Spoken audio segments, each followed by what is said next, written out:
Microsoft built this laptop for classrooms, and today it's a forgotten Surface bargain. Hey everyone, Retro Tech Dad here, and I'm back with another eBay special.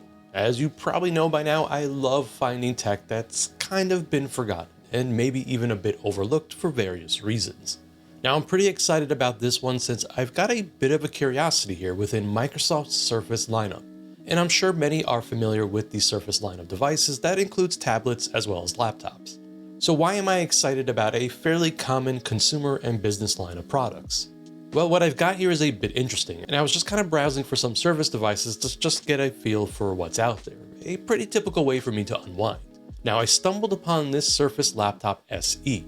And I know that laptops within the Surface line aren't anything new or perhaps exciting, but there were a few things that made this particular model stand out to me. The most immediate thing was that these are fairly inexpensive, and I've seen them around for under $100 US, and I happened to come across this one here, which at the time was on sale for $87, and I thought, hey, you know what? This unit looks like it's in great shape, and the seller even had an option to make an offer, and that's exactly what I did, and I threw in an offer for $80 and figured why not. So here we are, and given that this package is in my hands, this is the unit I ended up purchasing. I thought that paying $80 for a Microsoft Surface branded laptop is a pretty solid bargain. So let's talk about the specs, since that was another interesting aspect with this Surface Laptop SE, which does have a Intel Celeron N4120, and I know what you're thinking. This is a very underpowered chipset, but if you remember recently I featured a very cool and interesting Fujitsu stylistic 2-in-1 that had an Intel Celeron N4020, and since this is an N4120, which has a bigger number, it's gonna be better. Okay, that's just a joke, but it is in fact a better processor, and compared to the N4020, we do get double the cores and threads, with the N4120 featuring 4 cores and 4 threads, and boosts up to 2.6 GHz, and features Intel's UHD graphics up to 700 MHz, which you know what that means, we're gonna have to get geared up for some potato gaming in a little bit.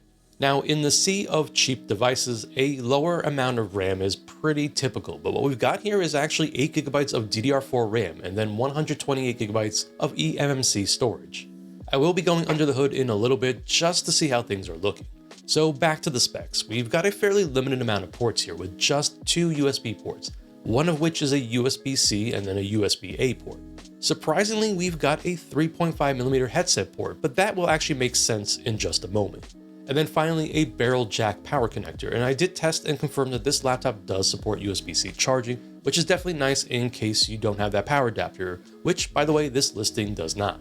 We've got an 11.6-inch display, and the listing is actually incorrect since the Surface Laptop SE never shipped with a 13.5-inch screen, but I already knew that, and this is more for anyone that was wondering about it.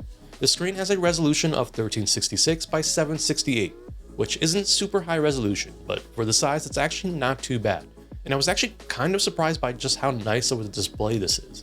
And almost shockingly so, because there's another very interesting detail about this laptop. The Surface Laptop SE was not designed for consumers or for business. It was directly targeted for the education market, and it also was the cheapest Surface laptop ever released at the time, and so this is an entry-level model. Now things are starting to make a bit more sense here, which is why the above average display, the 3.5mm headset port, the cheaper price, and just the overall build quality and aesthetics of this product is far beyond what I would ever expect from a product designed for the education market. I love how clean it looks, and it really reminds me of the old polycarbonate MacBooks, but with plastic that doesn't scuff up as easily, and definitely not as shiny. It's a very attractive looking laptop that is unusual for this segment. Believe me, I have seen my kids' junky Chromebooks that their schools provide them, and this is a nice step up from that. So there were 2 models of the Laptop SE that released in 2021, and there was actually a cheaper model that featured our old friend, the Intel Celeron N4020, with only 4 GB of RAM and 64 GB of storage for $249 back in the day. And so this model that I have here is actually the better model, which was sold for $329 at the time of release. Sadly, we never got a real follow-up to the SE line. Finally, the last curiosity for me was that this shipped with a build of Windows that I actually never heard of, which was Windows 11 SE. And as you might imagine, it was designed for the education market and pretty much meant to take on Chromebooks, and so it was a cloud-focused build of Windows 11 that ran web-based applications and Microsoft 365, allowing a school's IT department to manage them. And in 2026, it's actually no longer supported, so it's clear that this experiment was not a success for Microsoft. Alright, so let's get back to my package here and actually look at what I received from the seller. And so very quickly, let's get rid of this cardboard box that's keeping us from the goods. The laptop is nicely protected here with a solid layer of bubble wrap, and that's definitely appreciated. It looks like we've got a business card from the seller, and then finally the moment of truth, the Surface Laptop SE. And as I said, that's all we're getting here, so no power adapter and pretty much nothing else.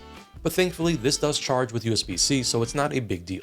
There's a sticker on the lid that lets us know the specs of this device, which we already talked about, and I do see that the seller installed Windows 11 Pro 25H2, which is certainly an improvement over Windows 11 SE, but I will actually be installing something else on here, and we're going to talk about that in just a little bit.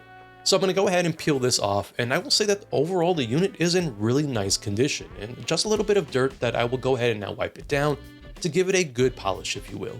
I always keep these wipes on hand here since I've actually got 4 dogs, and my dog's fur all love somehow ending up all over my desk, and it's just become a routine for me to wipe it down almost daily. But I'm going to steal a wipe or two and really get this nice and cleaned up. I will say that overall the laptop is really not that bad, and there's actually not much dirt here on the wipes. There is a spot on the bottom of the laptop that will need a little bit of extra elbow grease, and so I'm going to go grab my bottle of Goo Gone that I have here, since it's actually a pretty stubborn spot, and it does look like it's some old sticker residue, and Goo Gone should clear that right up. And the best thing about Goo Gone is that you don't need much of it to work, which is probably why I've had this bottle for years now. And I always say that everyone should keep a bottle of this stuff on hand. Alright, it's looking all pretty on the outside, and so let's go ahead and quickly wipe down the inside of the unit. I'm going to also spray down the display just to make sure it's all nice and clean, and bada bing bada boom, the Surface is now all ready to be powered on for the first time. As I suspected, the unit doesn't have any power, and so I'm going to go ahead and grab a USB-C cable so that we can power this on, just to make sure everything is working properly here. And what do you know, we've got signs of life, and of course the Windows 11 Pro setup screen. So I'm actually just going to go ahead and shut this down and now use this as an opportunity to go under the hood. So reading back on the Surface Laptop SE, it was apparently part of Microsoft's initiative to make a more repairable Surface device. And so it does have some readily available components on the iFixit website. Microsoft even went as far as publishing an official teardown of the device, which I guess at the time was fairly uncommon for the line. Not only that, it does share some components with a hodgepodge of Surface devices like the Surface Laptop Go, which I guess isn't entirely surprising.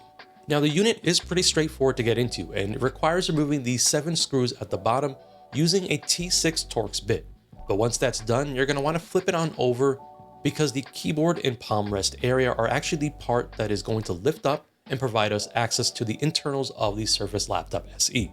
There are 2 cables connected, and so once that's been disconnected, we can now take a look at the entirety of the internals in one shot. The most obvious of which is the battery, which takes up a substantial portion of the layout here, as well as the heatsink for the processor, which I'm going to go ahead and remove since this is a few years old, and I would like to take a look at the condition of the thermal paste. And I also suspect that both the RAM and storage are located under this plate as well.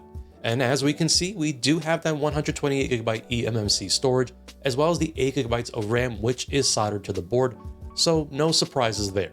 But speaking of surprises, the thermal paste is actually not dried out at all, and honestly this chip doesn't really generate a lot of heat, since it is rated for just 6 watts, so maybe that's not a real surprise. I'll go ahead and quickly remove the old thermal compound just to freshen it up, and why not, I've got some MX6 here lying around, and so with a bit of isopropyl alcohol, I got this all cleaned up and ready to go for its fresh thermal paste, and since it's not conducive, I'm going to be a little generous with it, and then with that I can place this back the way it was. So while I appreciate any initiative towards repairability, the reality is that things like eMMC storage and soldered RAM are not exactly what I'd rank high on repairability. But I guess an attempt of some kind was made here, but really things like batteries, keyboards, displays, networking, and speakers are fairly typical replaceable components. So I'm not blown away by this, but at the same time, I'm not all that upset, since I did purchase this very cheap secondhand, but it definitely takes away from some of its longevity in terms of serviceability. So now that we've explored the internals, let's get back to the software side. And I did have a bit of a journey here since for whatever reason I thought maybe it was worth trying out Windows 10 LTSC 2019.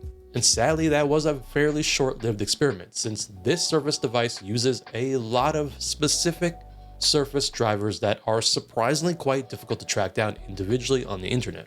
I guess I shouldn't be surprised, since this was designed for a Windows 11 world, and despite my best efforts of obtaining about 90% of what I needed through lots of searching and tracking down specific model numbers, the reality is that the last few I needed were causing issues for me within the Windows 10 environment, which was a shame because it was such a nice and fast experience. There were lots of weird issues ranging from incorrect keyboard mappings, and I was even getting thermal events like the system shutting itself down despite it not ever reaching dangerous temperatures. But no worries, I still wanted to use an LTSC build of Windows, and so I opted for the Windows 11 LTSC 2024, which proved to be a much better and easier experience to get up and running without any issues. So for anyone that might happen to pick one of these up, definitely stick to Windows 11 LTSC for the easiest setup, since all the drivers work and update straight from Windows Update, including all the keyboard functions that actually work correctly here. For those that are unfamiliar, LTSC stands for Long-Term Servicing Channel, and it's actually meant for the enterprise market. Now what makes this great is that we don't have any of the pre-installed consumer apps, but what we do get is full support, so in terms of updates, it remains secure for those that might need that. And you can just see how clean of an install this is, and it's really great for older machines, but thankfully we do have 8 GB of RAM to work with here, so it's not as critical as some other devices that I've shown here on the channel. It's amazing just how usable this laptop will be for most users out there, and given what it goes for in the secondhand market, it makes it a pretty nice machine for basic tasks like web browsing, email, YouTube, and even light productivity like the Office suite. But that's not what we do here, and so it's time to see how far we can push that humble Celeron N4120 and engage our inner potato. Of course, as always, I had to answer the most important question of all. Can it run Doom? And of course it can. I mean, we've been through this before. If Doom can run on a lawnmower, certainly the Surface Laptop SE can handle it, and that it does. So for another test, I usually like checking out something a little bit more demanding than Doom, and so naturally I had to test out some Half-Life 2, as I usually do on these underpowered type of devices, and the good news is that Half-Life 2 runs great here, and even better than it did on that Fujitsu tablet that I showcased not too long ago here on the channel. Just as I did for that device, the reality is that we've got access to a massive library of PC games, and so there are plenty of older games that will work great on something like this Surface with its underpowered Celeron. And so I started to check out some of those older favorites like Rayman Origins, which has such great art and looks really nice on the Surface Laptop SE's display, and then I tried out Road Legacy, which is an older indie favorite of mine, and that game managed to work on this laptop as well. Even an old racing game like Grid was doing alright here, and while it's a really old game at this point, it's still one that I love to revisit, and a lot of the older racing games will work great on a setup like this. But I will say I was a little more surprised when I started to test some newer indie style games like Balatro and Game Bonanza, and these are games that are so addictive and time consuming that if all I could play were those 2 games on this laptop, I would not be upset with that. The good news is that it can handle some other newer indie games like Megabonk, which is one I have featured many times here, and I was actually a bit shocked it was able to hold on since it can be pretty demanding, especially when you've got lots of enemies on screen, and while it will dip occasionally, I was pleasantly surprised. The same goes for a game like Hollow Knight Silksong, which I know some viewers have asked about this game in the past for these type of underpowered devices, and so I loaded up an old save since I basically gave up on this game because I'm absolutely terrible at it, and I'd say this is about the limits of that Celeron N4120, since Silksong does work, but it's right at that point where it might give you trouble. Now, if PC gaming weren't enough, there's an entire world of emulation to explore, which is a great use case for something that is underpowered like this Surface Laptop SE. Naturally, a lot of older platforms like the 5th generation of consoles such as the Nintendo 64, PlayStation 1, and even the Dreamcast will all do really well here with the Surface Laptop SE, and just with these platforms alone, we've opened up an entire new world of experiences, including some fun takes on old games. I thought performance with Nintendo 64 was pretty solid, as that can be demanding depending on the game, but I thought it handled something like Conker's Bad Fur Day and Cruising the World quite well, and even gave me an opportunity to say hello to Russ from Retro Game Corps in Hawaii, who I'll actually be seeing in person shortly. It's always a lot of fun to explore these libraries, but we can definitely take things up a notch, and something like PlayStation Portable with the excellent PPSSPP emulator is a great use case for this laptop with its 16:9 display. The best part is that with PSP, we can easily get away with upscaling a good portion of the library, and so this is another area that really opens up a massive amount of games to enjoy, and there are so many gems for the PSP.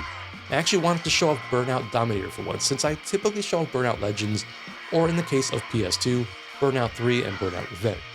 Now, speaking of PS2, just like we saw with that Fujitsu tablet and its Celeron N4020, don't expect much out of PlayStation 2 emulation outside of the absolute lightest games, and even then, I'd recommend going with the PAL ROMs that really help squeeze as much performance as possible out of the device. The good news is that I was able to get a few cool gems running on here using PCSX2, and so games like Ape Escape 2, Gradius 5, and Luminous Plus are all solid choices when dealing with something like the Celeron N4120.